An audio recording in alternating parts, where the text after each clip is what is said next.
దేవుని స్తోత్రం. కూడి వచ్చిన విశ్వాసులందరికీ ప్రభు పక్షాన వందనాలు తెలియజేస్తున్నాను. దేవుని స్తోత్రం.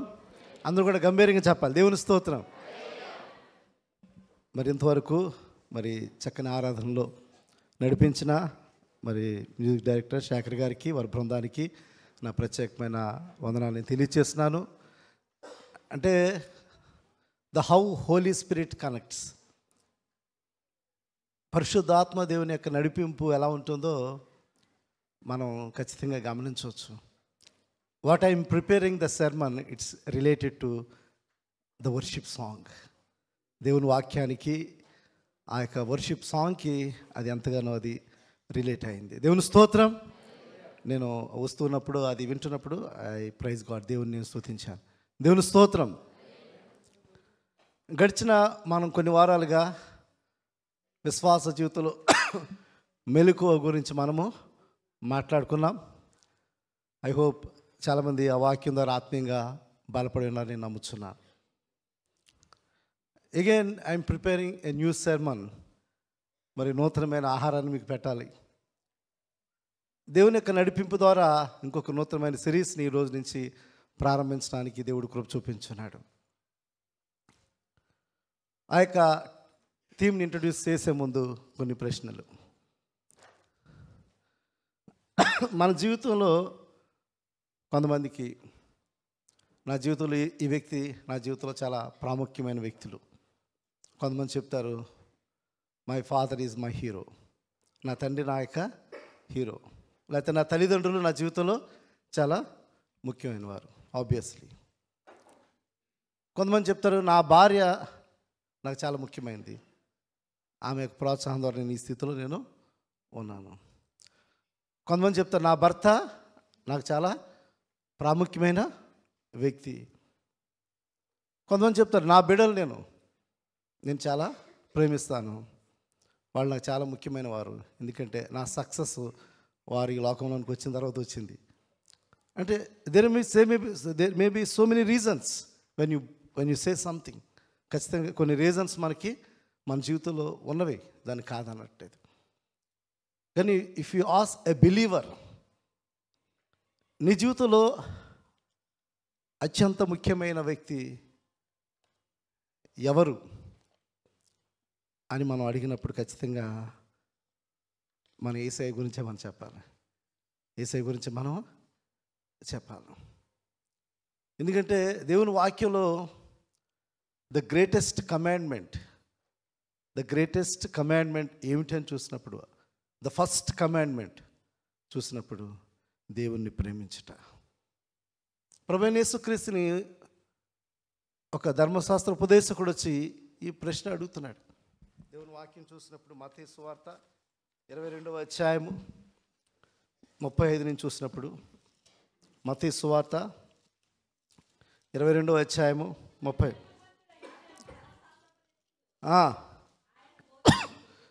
ఆయనను శోధించుచు, బోధకుడా, ధర్మశాస్త్రంలో ముఖ్యమైన ఆజ్ఞ ఏదని అడిగాను. అందుకైనా నీ పూర్ణ హృదయంతోనూ, నీ పూర్ణ ఆత్మతోనూ, నీ పూర్ణ మనసుతోనూ నీ దేవుడైన ప్రభువుని ప్రేమింపవలనన్నదియే ఇది ముఖ్యమైనది, మొదటి అయిన ఆజ్ఞ. ఇది ముఖ్యమైనది, మొదటిది అయిన ఆజ్ఞ. సో విశ్వాస జీవితంలో ఇప్పుడు అతి ముఖ్యమైనది ఏమిటి అని చూసినప్పుడు, ఇట్స్ ఎ కమాండ్. విశ్వాస జీవితంలో అతి ముఖ్యమైనది ఏమిటి అని చూసినప్పుడు, ద ఫస్ట్, నీ యొక్క లిస్ట్లో ఫస్ట్గా ఉండవలసింది ఏంటంటే దేవుణ్ణి ప్రేమించుట. That is the highest priority in your life. You may be saying my wife, my husband, my children, my family. Sometimes they say my friend, sometimes they say my celebrity, someone you can name it. కొంతమంది ఆరాధిస్తుంటారు photos, పిక్చర్స్ని పెట్టుకుని. కొంతమంది స్నేహితులు pictures కూడా పెట్టుకుంటారు, అంటే gratitude అయి ఉండొచ్చు, what ever it may be. But as a believer, as a believer మనందరి జీవితంలో ద ఫస్ట్ ప్రాధాన్యత ఇవ్వవలసిన వ్యక్తి దేవుడు. దేవుణ్ణి ప్రేమించుట. ఏం చేయాలి? దేవుణ్ణి ప్రేమించుట. కాబట్టి యేసయ్యని అడిగినప్పుడు యేసయ్య చెప్తున్నాడు, ద గ్రేటెస్ట్ కమాండ్మెంట్ చూసినప్పుడు దేవుణ్ణి ప్రేమించుటే అది మొదటిది అని చెప్తున్నాడు. రెండో దాని గురించి మాట్లాడట్లేదు, మొదటి దాని గురించే మాట్లాడుతున్నాం. కాబట్టి ఈ రోజు నుంచి మనం చూడబోతున్నాము ఈ సిరీస్లో, ఈ యొక్క దృక్పథంలో వాక్యాన్ని మనం ధ్యానం చేయబోతున్నాం. దేవునిని ప్రేమించుటే అతి ముఖ్యమైనది. ఎందుకు దేవుని ప్రేమించుట అతి ముఖ్యమైనది? ఎందుకు మనం దేవుని ప్రేమించుట అతి ముఖ్యమైనది అంటే, ఇక్కడ మనం అడిగినప్పుడు చాలామంది చాలా చక్కగా ఆన్సర్ చేస్తారు. కరెక్టే. ఇందాక శేఖర్ గారు వర్షిప్ చేస్తూనే ఆ మాటలోనే ఆయన తెలియజేశారు, మనం ఆయనను ప్రేమించామని కానీ కాదు. చాలా సందర్భాల్లో మానవులుగా ఉన్న పెద్ద బలహీనత ఏంటంటే, ఎదుటివారు స్పందించినప్పుడు మనం స్పందిస్తుంటాం. కానీ ఇన్ఫ్యాక్ట్ అటు రీతిగా నువ్వు స్పందిస్తున్నట్లయితే మరి దేవుడు నిన్ను ప్రేమించాడు కదా. దేవుడు ఎంతగా నిన్ను ప్రేమించాడంటే ఆయన ప్రేమను మనం కొలవలేము. ఆయన ప్రేమకు సరిహద్దులు లేనే లేవు. ఈ లోకంలో ఏ ప్రేమతో కూడా దాన్ని కొలవలేము మనం. ఈ లోకంలో ఉన్న ప్రేమలతో మనం కొలుస్తున్నప్పుడు కండిషనల్ లవ్ అంటే, నువ్వు నన్ను ప్రేమించే కాబట్టి నేను ప్రేమిస్తాను, నువ్వు నాకు అది ఇచ్చే కాబట్టి నీకు ఇస్తాను, స్నేహితులు గిఫ్ట్స్, నువ్వు నాకు ఆ హెల్ప్ చేస్తావు కాబట్టి నేను నీకు హెల్ప్ చేస్తాను. It's quite natural. I can say that this is selfish. ఖచ్చితంగా ఇది సెల్ఫ్లెస్ లవ్ కాదు. అది ఖచ్చితంగా నువ్వు ఒక వ్యక్తినికి ఏదైనా ఆశించి ఆ వ్యక్తినికి చేసినప్పుడు ఆ వ్యక్తిని నువ్వు ప్రేమించడం. ఇన్ఫ్యాక్ట్ లవ్ అనేది రెసిప్రోకల్. ఖచ్చితంగా అది టూ వే ఉండాలి. లవ్ అనేది రెసిప్రోకల్. ఇక్కడ దేవుని గురించి మనం ఆలోచన చేసినప్పుడు ఏమాత్రం నువ్వు ప్రేమించకుండానే ఆయన నిన్ను ప్రేమించాడు. That is the greatest love. అది నిజమైన గొప్ప ప్రేమ. ఆ ప్రేమను ఇంకా ఏ ప్రేమతో ఈ లోకంలో ఉన్న ప్రేమలను మనం కొలవలేము. ఏ ప్రేమలైనా, భార్య భర్తలైనా, రక్త సంబంధులైనా, బంధుమిత్రులైనా, స్నేహితులైనా, వారెవరైనా సరే యేసు ప్రేమతో ఈ ప్రేమను ఏమాత్రం కూడా మనము కొలవలేము. ఎందుకంటే ఆయనే మనల్ని ప్రేమించాడు. ఆయన ప్రేమించాడు కాబట్టి ఆయన దిగి వచ్చాడు మన దగ్గరికి. ఆయన మన దగ్గరకు దిగి వచ్చాడు. ఆయన దిగి రావడమే కాదు, హీ ఎంప్టీడ్ హిమ్సెల్ఫ్. అంటే సమస్తాన్ని విడిచిపెట్టి నీ కొరకు నా కొరకు త్యాగం చేసి తన ప్రాణాన్ని మన కొరకు ఆయన బలి అర్పణ చేశాడు. అంత ప్రేమ ఎవరు చూపిస్తారండి ఈ లోకంలో? అంత ప్రేమను ఎవరైనా చూపిస్తారంటే ఆ ప్రేమను ఎవరు కూడా చూపించరు. ఎందుకంటే మన రిలేషన్షిప్లో మనం చూసినప్పుడు ఏ రిలేషన్షిప్లో కూడా లాంగ్ లాస్టింగ్ అవ్వట్లేదు. ఏ యొక్క సంబంధంలో కూడా, తల్లిదండ్రులై ఉండొచ్చు, భార్య భర్తలై ఉండొచ్చు, స్నేహితులై ఉండొచ్చు, ఆ టైం అండ్ టైము మనము ముందుకు వెళ్ళిపోతున్నాం. కానీ ఆ ప్రేమల్లో మరి శాశ్వతమైన ప్రేమ ఎక్కడ కూడా మనము పొందుకోలేకపోతున్నాము. ఆ ప్రేమలో నిలిచి ఉండట్లేదు. కానీ దేవుని ప్రేమలో ఒక శాశ్వతమైన ప్రేమ ఉన్నది. ఆ దేవుని ప్రేమకు సరిహద్దులు లేవు. ఆ ప్రేమ నువ్వు ప్రేమించకుండానే ఆయన నిన్ను ప్రేమించాడు. నువ్వు ప్రేమించవని కాదు, ఆయనే మొదటగా నిన్ను ప్రేమించాడు. But you must respond now. ఆ ప్రేమకు నువ్వు స్పందించాలి. ఆ ప్రేమకు స్పందిస్తూ నువ్వు ఆయనను ప్రేమిస్తూనే ఉండాలి. నీ జీవితాంతం కూడా ఆయన నువ్వు ప్రేమిస్తూనే ఉండాలి. ఈ ప్రేమ ఎంతవరకు అంటే, ఈ ప్రేమ రెండవ రాకడ వరకు ప్రేమిస్తూనే ఉండాలి ఆయన్ని. ఈ ప్రేమ రెండవ రాకడ వరకు ప్రేమిస్తూనే ఉండాలి. ఆయన రెండవ రాకడ వచ్చినప్పుడు, ఆయన తీర్పు దినాన్న నువ్వు నిలబడినప్పుడు ఆయన నిన్ను ఎట్టి రీతిగా ప్రేమించాడో నీ ప్రేమను చూపించాలి. అక్కడ ఆయన నిన్ను ఎట్టి రీతిగా ప్రేమించాడు, అంతే కదా. ప్రేమ అనేది ఎప్పుడు కూడా ఎక్స్ప్రెస్ చేయాలి. అది ఒక మీరు వర్డ్స్తో కాదు, మాటల ద్వారా కాదు, మన యొక్క జీవితం ద్వారా, మన క్రియల ద్వారా మన ప్రేమను దేవునికి కనబరచాలి. ఆ ప్రేమ ఎప్పుడు కనబరచాలంటే వెన్ టైం కమ్స్. ఆయన రెండవ రాకడలో ఆయన తిరిగి వచ్చినప్పుడు, ఆయన తీర్పు దినాన నువ్వు ఆయన ఎదుట నీ ప్రేమను కనపరచాలి. ఈ లోకంలో ఎంతోమంది శ్రమలు అనుభవిస్తున్నారు కదా, ఎంతోమంది అవమానాలు పొందుతున్నారు కదా. దేవుని నామాన్ని అనేక మంది మరణిస్తున్నారు కదా, వారిలో దేవుని ప్రేమ ఉందండి. అందుకే దేవుని కొరకు ప్రాణత్యాగం చేస్తున్నారు వాళ్ళు. దేవుని కొరకు ప్రాణత్యాగం వాళ్ళు చేస్తున్నారు. ఎందుకంటే ఈ లోకంలో ఉన్న శ్రమలకు వారు ఏమి కూడా భయపడట్లా, దేవుణ్ణే వారు ప్రేమిస్తున్నారు కాబట్టి. మరి పౌలు భక్తుడు, నేను బ్రతుకుట క్రీస్తే, చావైతే లాభం అన్నాడు. ఈ లోకంలో క్రీస్తు కొరకు సమస్తాన్ని పెంటగా ఆయన ఎంచుకున్నాడు. ఈ లోకంలో ఏది కూడా ఆయనకు ప్రాముఖ్యమైనది కాదు. క్రీస్తు ప్రేమే, క్రీస్తే ఆయన జీవితంలో మొదటి వ్యక్తిగా ఉన్నాడు. కాబట్టి క్రీస్తు ప్రేమకు మనం స్పందించాలి. అది ఎప్పటి వరకు అంటే రెండవ రాకడ వరకు. దేవుని వాక్యం చెప్తుంది.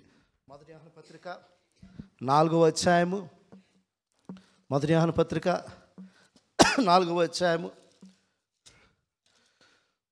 17వ వచనం చూడండి. తీర్పు దినమందు మనం ధైర్యము కలుగునట్లు దీనివలన ప్రేమ మనలో పరిపూర్ణము చేయబడి ఉన్నది. ఏలయనగా ఆయన ఎట్టివాడై ఉన్నాడో మనము కూడా ఈ లోకములో అట్టివారమై ఉన్నాం. ఆయన ప్రేమ ఆయన ఎట్టిదై ఉన్నదో మన ఎడల, మనము కూడా దేవుని ఎడల అంత ప్రేమను చూపిస్తూ ఆ ప్రేమను చూపిస్తూ తీర్పు దినమున దేవుని ఎదుట మనం నిలబడి ఉండాలి. At the time of judgment తీర్పు దినాన మనము అట్టి ప్రేమను కలిగి ఉన్నవారుగా, అట్టి ప్రేమను మనము అంటే దేవుని ఎడల అంత ప్రేమను కలిగి ఉన్నవారుగా మనం ఆయన ఎదుట సిద్ధపరచుకోవాలి. అంటిల్ వి డై, మరణించే వరకు కూడా, ఆ క్రీస్తు రాకడ వరకు. కాబట్టి క్రీస్తు మనల్ని ప్రేమించాడు, దేవుడు మనల్ని ప్రేమించాడు. ఆయన ప్రేమను మనం చూపిస్తూ మన యొక్క చివరి క్షణం వరకు కూడా ఆ క్రీస్తు ప్రేమను కలిగి ఉండి మనము క్రీస్తు రాకడ కొరకు సిద్ధపడేవారుగా ఉండాలని దేవుని వాక్యం మనకు స్పష్టంగా సెలవేస్తుంది. మూడవది, మనం చూసినప్పుడు దేవుణ్ణి మనం ప్రేమించినట్లయితే, దేవునిని మనము ప్రేమించినట్లయితే దేవుడిచ్చిన గొప్ప ధన్యత ఏంటో తెలుసా? He always dwells with us. నువ్వు దేవుని ఈ లోకంలో అనేక వాటిని ప్రేమిస్తుంటాం కదా. ఈ లోకంలో మనుషుల్ని ప్రేమిస్తుంటాం. మనుషుల్ని ప్రేమిస్తున్నప్పుడు మనుషుల యొక్క ధ్యాస మనకి ఎప్పుడు కూడా, వారి ఆలోచనలు, వారి మాటలు, వారి తలంపులు, వారి ఉద్దేశాలు, అవే మనం జ్ఞాపకం చేసుకుంటూ ఉంటాం. అది వారెవరైనా సరే, స్నేహితులు, ఈ లోకంలో వారు, లేకపోతే ఈ లోకంలో డబ్బును ప్రేమిస్తున్నవారు, లేకపోతే ఈ లోకంలో కొన్ని పరిస్థితులను ప్రేమిస్తున్నవారు. కాబట్టి ఈ లోకంలోని ప్రేమిస్తున్నవారు ఎల్లప్పుడూ కూడా ఆ లోకం మీదే ధ్యానము, ధ్యాస వారు కలిగి ఉంటారు. దేవుణ్ణి ప్రేమిస్తున్నవారు వారు ఎల్లప్పుడూ కూడా, వారికి దేవుడిచ్చిన గొప్ప ధన్యత ఏంటంటే the God dwells with them. దేవుడు వారితో ఉంటాడంట. ఎంత గ్రేటెస్ట్ బ్లెస్సింగ్ అండి ఇది. Have you ever realize? ఎప్పుడైనా అది మనం గుర్తించామా? దేవుణ్ణి మనం ప్రేమిస్తున్నట్లయితే, చాలా సందర్భాల్లో మనం వీ లవ్ మనీ, డబ్బును ప్రేమిస్తుంటాం.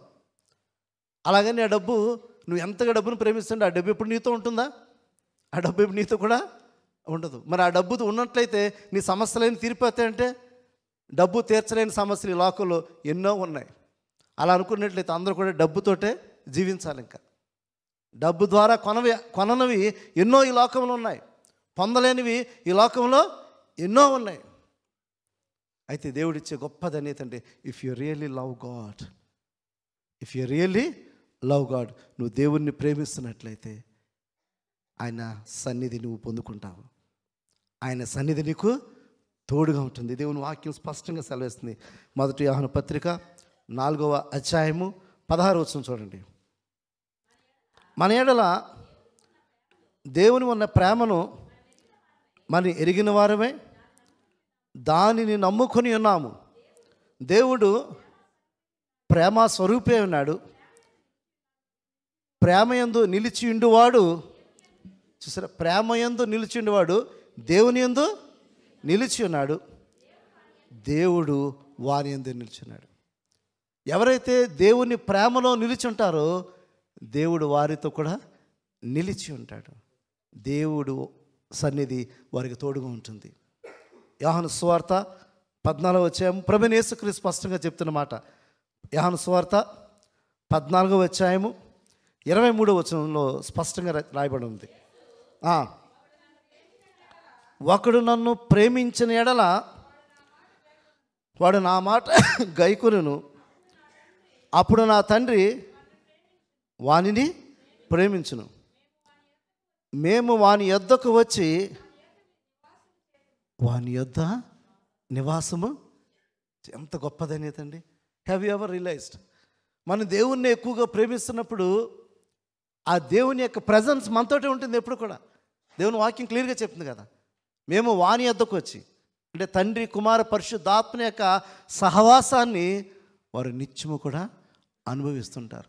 కాబట్టి ఈరోజు ఇక్కడ ఉన్న మనందరం కూడా we should realize that if you love God, నువ్వు దేవుని ప్రేమిస్తున్నట్లయితే ఆయన సన్నిధి నీకు తోడుగా ఉంటుంది. ఆయనతో సహవాసం చేస్తాం, ఆయనతో మాట్లాడుతుంటాం. హనోకు దేవునితో నడిచును. That's what. అతను దేవుని ప్రేమించాడు. దేవుని ప్రేమించాడు కాబట్టి దేవునితో నడిచాడు. నోవహు దేవుని ప్రేమించాడు, అందుకే అతను దేవునితో నడిచాడు. ఆ దేవునితో నడిచే అనుభవాన్ని కలిగి ఉన్నప్పుడు వారు ఏ విషయం కూడా దాచరు. ఇంకా రహస్య జీవితం ఉండదు వాళ్ళకి. అన్ని దేవునితో మాట్లాడతారు, అన్ని దేవుని దగ్గర విచారణ చేస్తారు, అన్ని దేవునితో పంచుకుంటారు. దేవుని తెలియకుండా వారి జీవితంలో ఏది కూడా చేయరు. ఎందుకంటే దేవుని ప్రేమిస్తున్నాం. వారి జీవితంలో మొదటి వ్యక్తి, మొదటి ప్రాధాన్యత దేవుడు మాత్రమే. కాబట్టి దేవుని కంటే ఎక్కువ ఏది కదా వాళ్ళ జీవితంలో, దేవుని కంటే ఎక్కువ ఏది కూడా కానే కాదు. కాబట్టి ఎవరైతే దేవుని ప్రేమిస్తున్నారో, నిజముగా ప్రేమిస్తున్నారో దేవుని సన్నిధి వారికి తోడుగా ఉంటుంది. నిజంగా అంత గొప్ప ధన్యత అండి. ఈరోజు ఇక్కడున్న మనందరం కూడా ఆ దేవుని సన్నిధి కావాలని కోరుకోవాలంటే దేవుని ప్రేమించాలి. డబ్బును కాదు ప్రేమించడం, లోకంలో వ్యక్తులు కాదు. నా జీవితంలో ఈ వ్యక్తి ముఖ్యమైన వ్యక్తి అండి, లేకపోతే నా జీవితంలో డబ్బు ముఖ్యమైందండి, లేకపోతే నా జీవితంలో ఇది ముఖ్యమైందని అని మనం చెప్పుకుంటాం కదా. దయచేసి ఈరోజు నీవు నేను కూడా నా జీవితంలో యేసయ్యే నాకు ముఖ్యం, నేను యేసునే ప్రేమిస్తాను, యేసుని ప్రేమిస్తున్నట్లయితే యేసు నాతో ఉండడానికి ఇష్టపడుతున్నాడు అని దేవుని వాక్యం సెలవిస్తుంది. కాబట్టి మూడోది చూసినప్పుడు దేవుణ్ణి ప్రేమించినట్లయితే ఆయన సన్నిధి మనకు తోడుగా ఉంటుంది.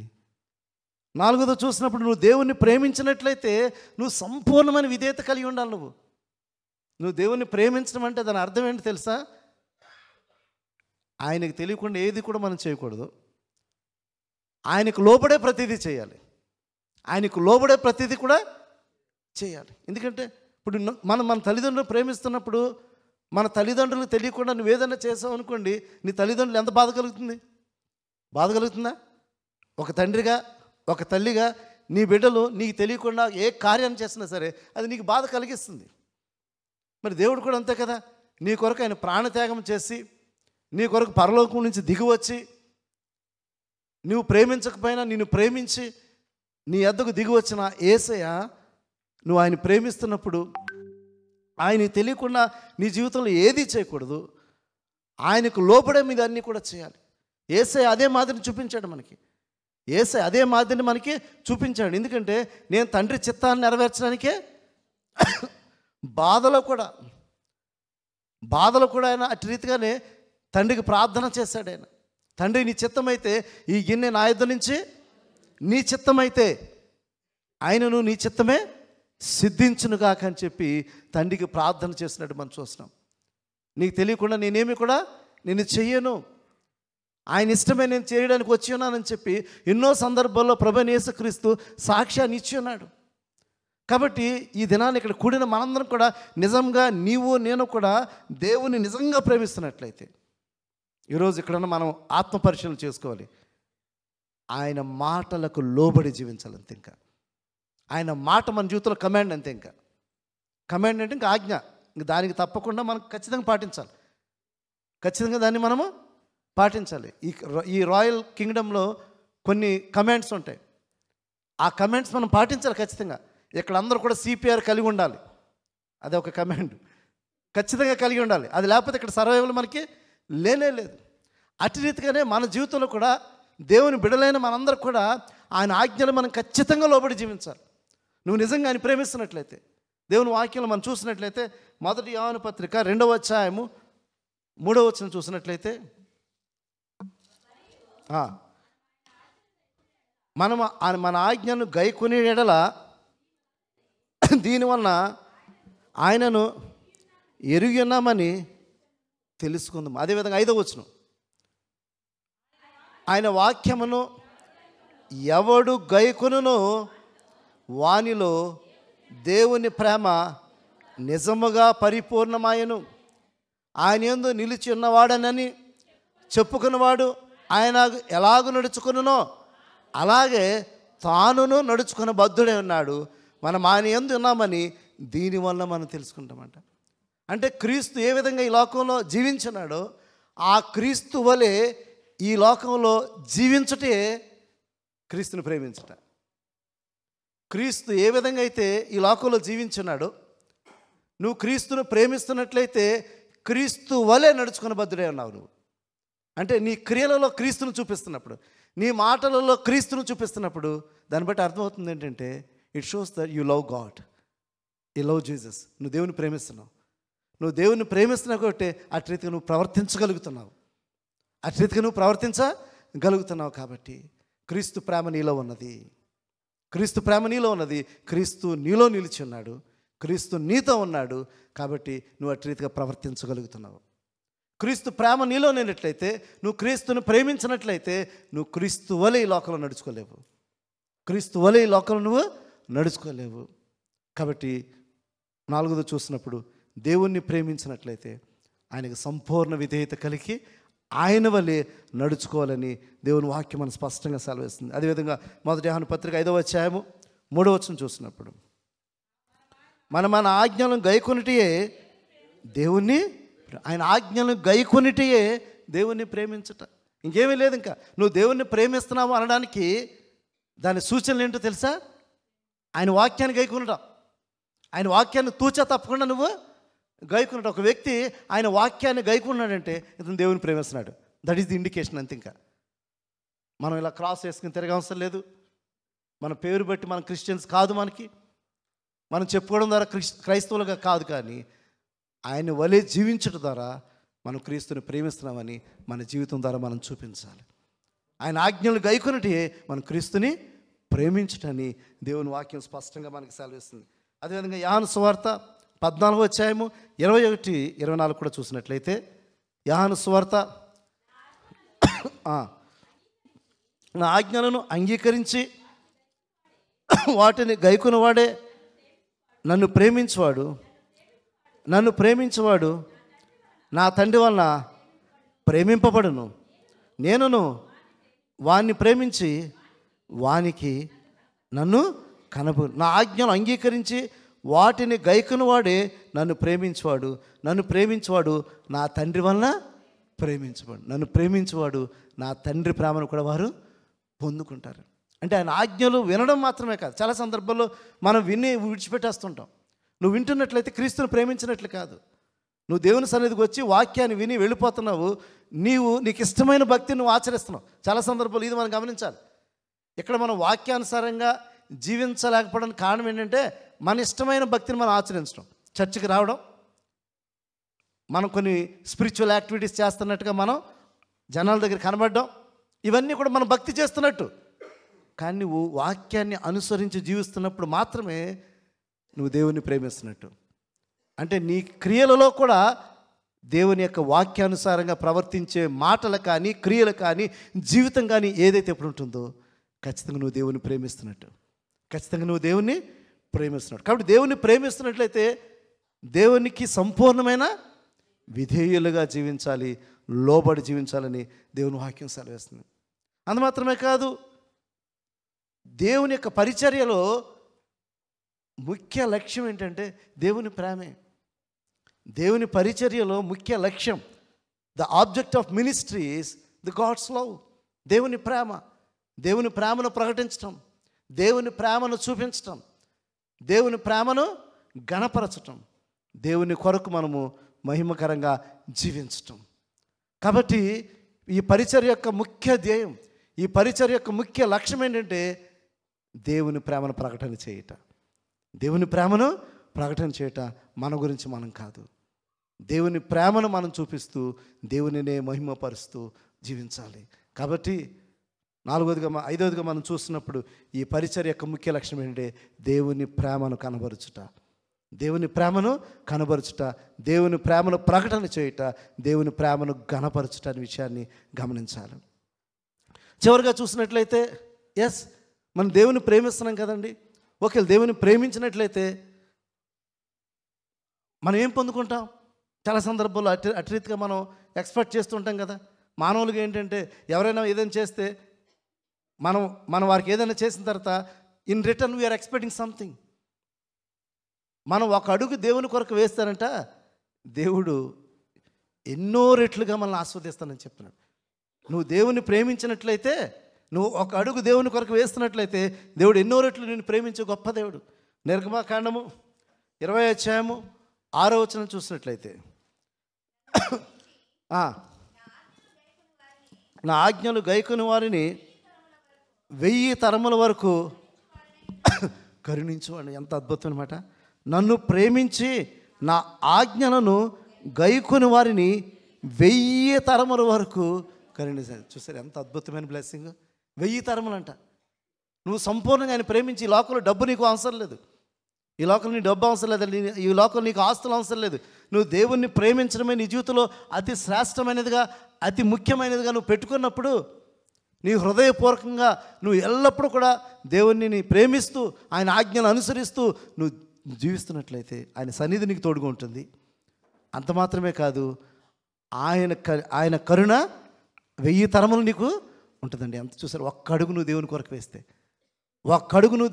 వేస్తే, 1000 తరముల వరకు దేవుడు నిన్ను ఆశీర్వదించే దేవుడు అని దేవుని వాక్యం సార్. మరొక సందర్భం చూసినప్పుడు ద్వితీయోపదేశకాండము 7:9 చూసినట్లయితే, ద్వితీయోపదేశకాండము నీ దేవుడని యెహోవా తానే దేవుడని తను ప్రేమించి తన ఆజ్ఞలు అనుసరించి నడుచుకుని వారికి తన నిబంధనను స్థిరపరచువాడును, 1000 తరముల వరకు కృప చూపువాడును. నమ్మదగిన 1000 తరముల వరకు కృప చూపువాడును. ఆయన నమ్మదగిన దేవుడు అని చెప్తున్నాడు. కాబట్టి ఈరోజు ఇక్కడ మనందరం కూడా, ఈరోజు నా జీవితంలో ద హయ్యెస్ట్ ప్రయారిటీ నా జీవితంలో మనం పెట్టుకోవాల్సి ఉంటే దేవుణ్ణి ప్రేమించట. ఎంత గొప్ప బ్లెస్సింగ్ అండి. దేవుణ్ణి ప్రేమిస్తే ఆయన మనతోటే ఉంటారని చెప్తున్నాడు. ఆయన దేవుణ్ణి ప్రేమిస్తే ఆయన మనతోటే ఉంటా అన్నాడు. దేవుణ్ణి ప్రేమిస్తే నీ జనరేషన్ దేవుడు ఆశీర్వదిస్తాను అన్నాడు. నీకే కదా ఆశీర్వాదాలు, నీ యొక్క నెక్స్ట్ జనరేషన్కి 1000 తరముల వరకు దేవుడు ఆశీర్వాదములని దేవుని వాక్యం సెలవిస్తుంది. కాబట్టి ఈరోజు అనేకమైన కుటుంబాలు బ్లెస్సడ్గా ఉన్నాయంటే కొన్ని సందర్భాల్లో వారి యొక్క గొప్పతనం కాదండి. వారి యొక్క గొప్పతనము వారి పూర్వీకులు చేసిన ప్రేమించిన విధానం, దేవుణ్ణి ప్రేమించిన విధానాన్ని బట్టే వారు బిడలు ఆశీర్వాదాలు పొందుకుంటున్నారంటే దానికి కారణము వారు దేవుణ్ణి ప్రేమించారు, వారు దేవుణ్ణి ఘనపరిచారు, వారు దేవుణ్ణి మహిమపరిచారు, దేవుణ్ణి మాత్రమే హెచ్చించారు. కాబట్టి ఈరోజు ఇక్కడ కూడిన మనందరం కూడా ఈరోజు మన జీవితంలో అత్యంత ముఖ్యమైన కార్యం ఏంటంటే దేవుణ్ణి ప్రేమించట. దేవునిని ప్రేమించట. ఈ లోకంలో దేన్ని ప్రేమించొద్దు. నువ్వు XYZ ఏదైనా సరే, అది నీకు దేవుని తర్వాత ఏదైనా సరే, దేవుని తర్వాత ఏదైనా అటు రీతిగా నీ జీవితంలో దేవుణ్ణే మొదట పెట్టుకుని, దేవునినే ప్రేమించి, దేవుని ఇష్టాన్ని చేస్తూ, దేవుని విధేయులుగా ఉంటూ, దేవుని నామాన్నే మహింపరుస్తూ, దేవుని కొరకు జీవించినప్పుడు దేవుని ఆశీర్వాదాలు మనం పొందుకుంటాం. దేవుడి మాటలు దీవించిన గాక. ఆమేన్.